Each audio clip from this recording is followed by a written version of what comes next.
હમણાં જ very recently જ્યારે વેલેન્ટાઇન ડે ગયો ત્યારે આપણે જોયું કે ઇન્સ્ટાગ્રામ પર ની મોટા ભાગની રીલ્સમાં આ વખતે સેલ્ફ લવ વિશે ઘણા બધા લોકોએ વાત કરી.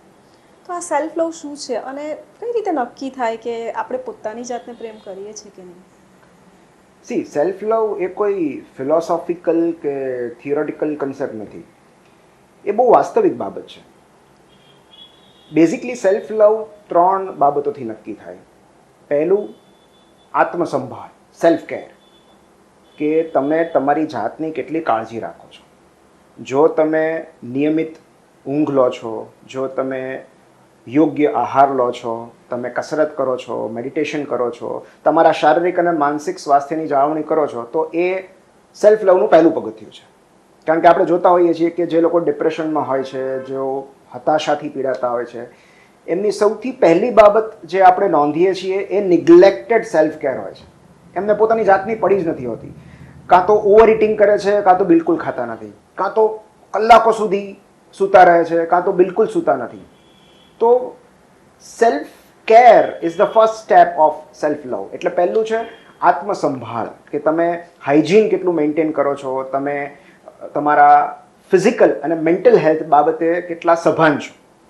બીજું છે આત્મસંવાદ, એટલે કે તમે જાત સાથે કઈ ભાષામાં વાત કરો છો.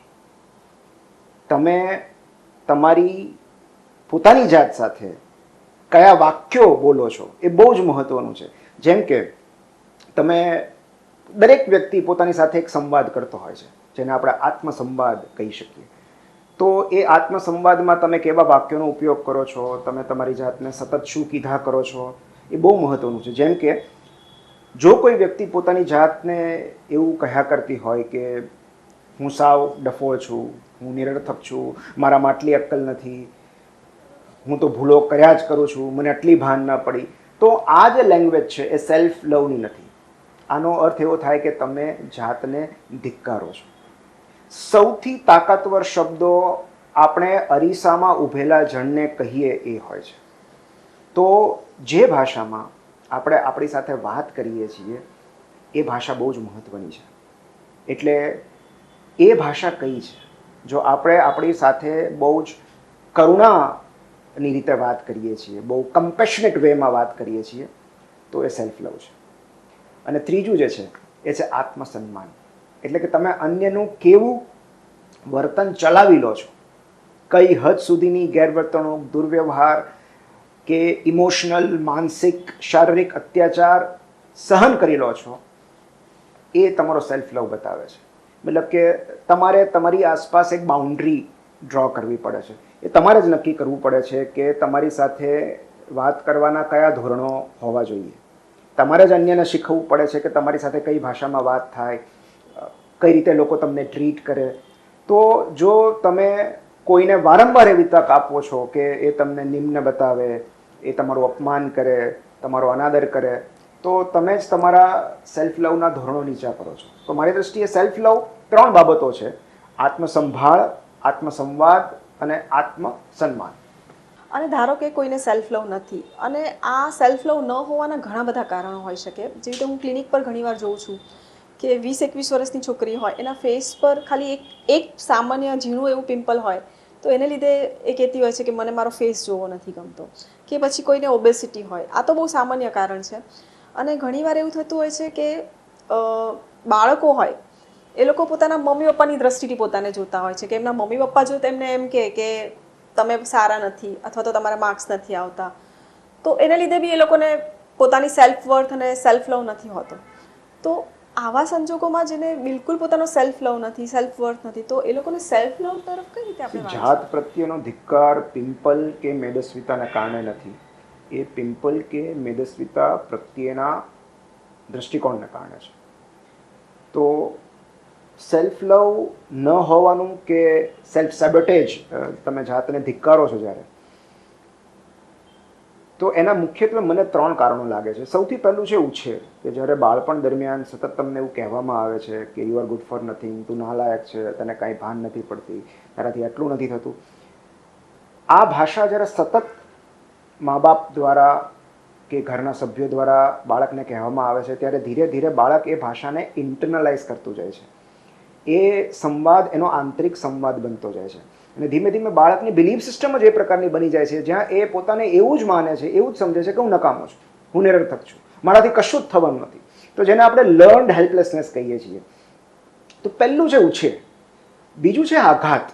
આઘાત રિજેક્શન દ્વારા હોઈ શકે, નિષ્ફળતા દ્વારા હોઈ શકે, કોઈ પ્રિયજનની ખોટ જાય, કોઈ વેન યુ લૂઝ સમબડી, કોઈનું મૃત્યુ થાય કે કોઈ દૂર ચાલ્યું જાય.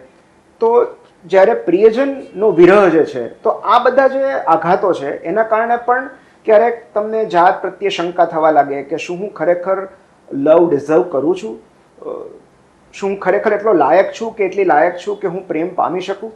અને ત્રીજું જે છે એ બીમારી છે કે જ્યારે કોઈ વ્યક્તિ હતાશાથી પીડાતું હોય, જ્યારે કોઈ વ્યક્તિ ડિપ્રેશનમાં હોય, ત્યારે હંમેશા એને સેલ્ફ ડાઉટ થતો હોય છે, એને પોતાની જાત નિરર્થક લાગતી હોય છે, એને કારણ કે ત્યારે તમારો એસ્ટીમ લો હોય છે. It is a state of low self esteem. તો તમે સતત પોતાની જાતને ધિક્કારો છો because you are diseased, you are not well. તો આ ત્રણ સંજોગો એવા છે કે બાકી સામાન્ય રીતે હું બહુ સિમ્પલ ભાષામાં તને પૂછું કે કોઈ બાળક એવું તે જોયું છે જે પોતાને પ્રેમ ન કરતું હોય? મતલબ વૃષ્ટિ જ્યારે નાની હતી ત્યારે એ દરેક બાળક પોતાના શરીરનું કેટલું જતન કરતું હોય, અને ક્યાંક નાનો એવો ઉઝરડો પડે તો એ દિવસમાં 5 વાર એને અડશે, મલમ લગાડશે. એ પોતાની જાતને કેટલું પેમ્પર કરે છે. દરેક ચાઇલ્ડ એટલું બધું પેમ્પર કરે છે કારણ કે એને ખબર છે કે આ શરીરની અંદર એક જીવ વસે છે. એ દરેક બાળક તો જાણતું જ હોય છે કે આ શરીરની અંદર એક જીવ વસે છે અને મારે એ જીવનું જતન કરવાનું છે, મારે એની કાળજી લેવાની છે. તો આ જીવાત્મા છે. અને જે એવું સમજે છે કે આ મારી અંદર એક જીવાત્મા રહેલો છે, એ જીવાત્માની મારે માત્ર જતન નથી કરવાનું, એની પૂજા કરવાની છે, એની સંભાળ લેવાની છે. તો એ સેલ્ફ લવની સમજણ છે અને દરેક બાળકમાં એ સમજણ જન્મજાત હોય છે. કોઈ બાળકને આપણે એવું જોયું છે કે જે બાળક પોતાના શરીરને ઈજા પહોંચાડે, કે જેને પોતાના શરીરની કાળજી ન હોય, દરેક બાળક પોતાને કેટલું પેમ્પર કરે છે, પણ એ બાળકના ઉછેર દરમિયાન કંઈક એવું થાય છે કે એનામાંથી એ સેલ્ફ લવ છીનવાઈ જાય છે. અને એટલે જે પહેલો જે મુદ્દો છે કે જે ઉછેર જે છે, ઉછેરની જે ભાષા છે, મા બાપ જે ભાષામાં બાળક સાથે વાત કરે છે એ જ ભાષા ધીરે ધીરે બાળકનો આત્મસંવાદ બની જાય છે. અને તારો બીજો પ્રશ્ન કે ધારો કે કોઈમાં સેલ્ફ લવ ન હોય તો કઈ રીતે લાવી શકાય? તો સેલ્ફ લવ નથી એ અવેરનેસ બહુ મહત્વની છે. સૌથી પહેલાં એ અવેરનેસ, એ જાગૃતિ બહુ મહત્વની છે કે મારામાં સેલ્ફ લવ નથી, હું મારી જાતને પ્રેમ નથી કરતો. તો જ્યારે એ સમજણ આવે છે, એ જાગૃતિ આવે છે, પછી તમે સેલ્ફ લવ તરફ આગળ વધો છો. અને સેલ્ફ લવ માટેનું પહેલું પગથિયું છે સ્વકરુણા, સેલ્ફ કમ્પેશન. અને જે આઈ ટેલ યુ નૃપા, મને હંમેશા એવું લાગે છે કે બાળકોને ઇમોશનલ એજ્યુકેશનમાં જે સૌથી પહેલી વાત આપણે શીખવવી જોઈએ એ સ્વકરુણા છે. કારણ કે જે વ્યક્તિ પોતાની જાત પ્રત્યે કરુણા ન દાખવી શકે એ અન્ય પ્રત્યે ક્યારેય કરુણા ન દાખવી શકે. સો ચેરિટી બિગિન્સ એટ હોમ, મતલબ કમ્પેશન બિગિન્સ વિથ સેલ્ફ. જેનામાં સ્વકરુણા નથી, અન્ય પ્રત્યે કઈ રીતે કરુણા દાખવી શકે? અને માટે સ્વકરુણા એ સેલ્ફ લવનું પહેલું પગથિયું છે. તમે કોઈ મિત્રને જે ભાષામાં સાંત્વના આપતા હો એ ભાષામાં તમે જ્યારે તમારી જાત સાથે વાત કરવાની શરૂઆત કરો તો એ સેલ્ફ લવનું પહેલું પગથિયું છે. આપણા દરેકની અંદર એક બાળક રહેલું હોય છે, એક ઇનર ચાઇલ્ડ કે જે ડરેલું હોય છે, ગભરાયેલું હોય છે, જે બહાર આવતા સંકોચ અનુભવે છે, જે બાહ્ય જગતથી ડર અનુભવે છે, જેને ફિયર ઓફ જજમેન્ટ છે, જેને ડર લાગે છે કે કોઈ એનું ઇન્સલ્ટ કરી લેશે.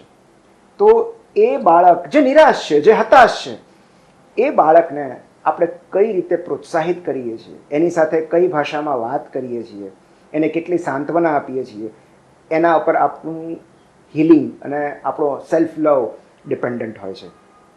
સો જે ભાષામાં તમે તમારા બાળક સાથે કે કોઈ જે રડતા બાળકને છાનું રાખવા માટે તમે જે ભાષામાં વાત કરો એ ભાષામાં જાત સાથે વાત કરવી બહુ જરૂરી હોય છે. અને એક બહુ સરસ કોન્સેપ્ટ છે બટરફ્લાય હગ, તે સાંભળ્યું હોય તો. બટરફ્લાય હગ એટલે એની તમે યુટ્યુબમાં વિડીયો જોજો. બટરફ્લાય હગ એટલે જાતને ગળે મળવું. અને બટરફ્લાય હગ એ એક પ્રકારનું સેલ્ફ લવ માટેનું ગતકડું છે આમ તો, કે બેઝિકલી ક્યારેક જાતને ગળે મળીને એવું કહેવું જરૂરી હોય છે કે તું બિલકુલ ચિંતા નહીં કર, હું છું ને તારી સાથે. તો જે ભાષામાં તમે એક દુઃખી, ઉદાસ, નિરાશ મિત્રને પ્રોત્સાહિત કરો છો, એ જ ભાષામાં જ્યારે તમે તમારી જાત સાથે વાત કરતા થઈ જાઓ છો ત્યારે તમે સેલ્ફ લવને પામી શકો છો. અને એટલે જ હું કહું છું સટોરી વાંચો. આ બધી બાબતો સટોરીમાં સવિસ્તાર લખી છે કે આત્મસંવાદ કઈ રીતે સુધરે. તો આ બહુ જરૂરી છે, કારણ કે જો તમે તમારી જાતને ધિક્કારો છો દેન તમે ક્યારેય અન્ય કોઈના પ્રેમને નહીં પામી શકો. અને ધારો કે કોઈને સેલ્ફ લવ છે પણ એને એવું લાગતું હોય કે એની આસપાસના લોકો એને પ્રેમ નથી કરતા, તો એવા સંજોગોમાં શું કરવું? અને સ્પેશિયલી ઘણી વખત એવું થતું હોય છે કે આ પ્રેમનો અભાવ એ કારણ હોય છે કે એના ડિપ્રેશનનું અથવા તો એની મેન્ટલ હેલ્થનું, અને આવા લોકોને એવું ફીલ થતું હોય છે કે હવે કોઈ મને પ્રેમ નથી કરતું તો મારે જીવવાનું કોના માટે? તો આવા લોકો માટે તું શું કહીશ? આ જ પ્રશ્નના સંદર્ભમાં મને એક સરસ વાત યાદ આવે છે, બહુ જ સુંદર વાક્ય છે કે પ્રેમના અભાવમાં ઉછરેલા સંતાનો એના મા બાપને નહીં, પોતાની જાતને પ્રેમ કરવાનું બંધ કરી દેતા હોય છે. આ સટોરીમાં રાખેલું વાક્ય છે અને મારું પ્રિય વાક્ય છે. તો તે કહ્યું એમ કે જ્યારે એવું લાગે કે તમારી આસપાસ રહેલું કોઈ તમને પ્રેમ નથી કરતું તો કોના માટે જીવતા રહેવાનું? તો હું એવું કહીશ કે તમારી આસપાસ રહેલા લોકો તમને પ્રેમ ન કરતા હોય તો ચિંતા ન કરવી, પણ જો કૂતરા કે બિલાડી તમારાથી દૂર ભાગતા હોય તો એ ચોક્કસ આત્મમંથનનો વિષય છે. કારણ કે જે સજીવો જેને ઈગો જ નથી, જે માત્ર વાઇબ્સથી તમારી સાથે જોડાયેલા છે, એ જો તમારાથી દૂર ભાગતા હોય, જો એ પણ તમને પ્રેમ ન કરતા હોય તો એનો મતલબ એમ કે નક્કી આપણામાં કંઈક ઉણપ છે. એક બહુ સરસ વેબ સિરીઝ હતી પાતાલ લોક, અને પાતાલ લોકમાં એક કેરેક્ટર છે હથોડા ત્યાગી. એવું કહે છે કે if a dog loves man he is a good man, if a man loves dog he is a good main.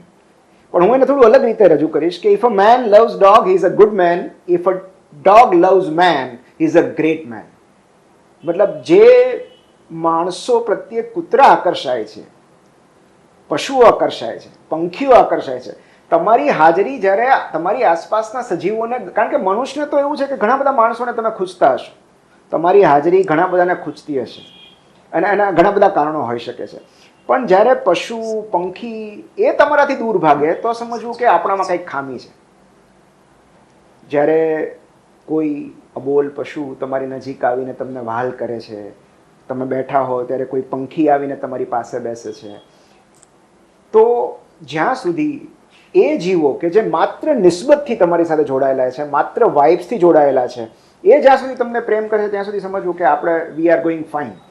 કારણ કે એક એવી વિડંબના છે કે મનુષ્ય સિવાયના તમામ સજીવો મનુષ્યોને વધુ સારી રીતે પરખી શકે છે.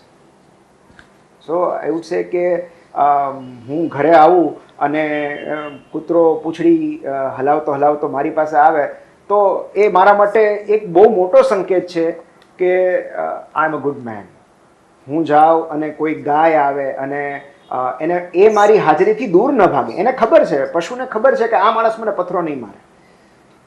તો તમારી હાજરી જ્યારે તમારી આસપાસના સજીવોને ખૂંચવા લાગે એનો મતલબ એમ કે તમારામાં પ્રોબ્લેમ છે.